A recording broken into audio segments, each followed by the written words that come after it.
Ayyaana shamaa akkam jirtu hordoftooniif kabajamtoonni chaanala kiyyaa kun guyyaara kana wanta baay'ee tokko isin ajaa'ibuun isiniif qabadheetti dhufe guyyaara kanas kan isiniif qabadheetti dhufe keessattiyyuu namoonni bilbila keessan sagaleen isaa isin jalaatti xiqqaatee isin rakkisu yookiin immoo bilbila keessan ispiikariin isaa innaa sirbootan garagaraa yookiin immoo wantoota akka viidiyoo garagaraa nashiidota garagaraa dhaggeeffattanii bilbila keessan irraa sagalee yoo kan xiqqaatu ta'e salphaatti dachaa lamaa fi isaa olii sagalee bilbila keessanii guddisfachuutii karaa itti dandeessan isinitti agarsiisa jechuudha.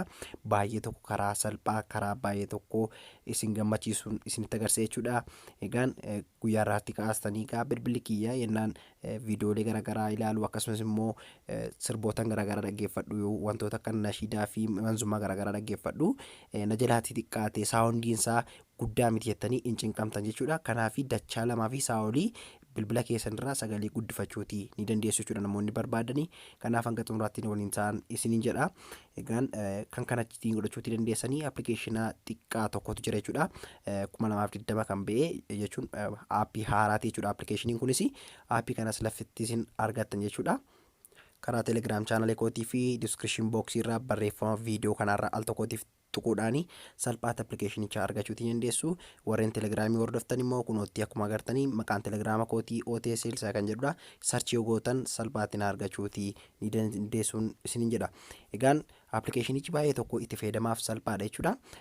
Normaalii bilbila keessan irraa viidiyoos ta'e wantoota garagaraa akka sagaleedhaan dhaggeeffattan ni ajajju jechuudha. Sanii booda salphaatti dachaa lamaa fi isaa olii dabaluutii dandeessu jechuudha bilbila sagalee bilbila keessanii jechuudha.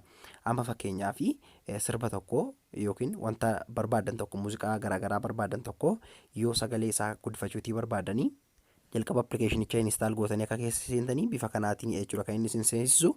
Saniin booda kunoota akkuma agartanii isiniif banaya jechuudha. Achi booda wanti isin gootanii iddoo kanarra al tokkootiif ni tuqxu jechuudha. Yookiin ammoo normaalii muuziq pileerii kan bilbila keessanii irraa jechuudha. Daayirektii sirbootan barbaadan wantoota garagaraa barbaadanii ni bantu. Achi booda gara appilikeeshinii kanaa dhufuudhaanii achi booda iddoo kanarraati sagalee barbaadan irra kaa'achuutii ni dandeessu jechuudha. Fakkeenyaaf parsantii 100 itti dabaluutii barbaadan kunoo kana tuqxu.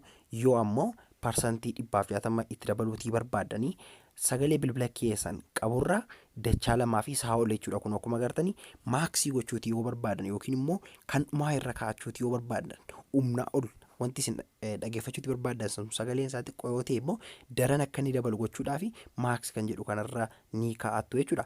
Egaan adduma keessas teessanii kana akka muuziq pileeriitti fayyadamuutii dandeessu yookiin immoo akka muuziqaalee garagaraa ittiin fayyadamtanii fi ni ayyama jechuudha. Appilikeeshiniin kun kunootti al tokkootii fi lafaan itti mare kanaa ni tuqxu jechuudha.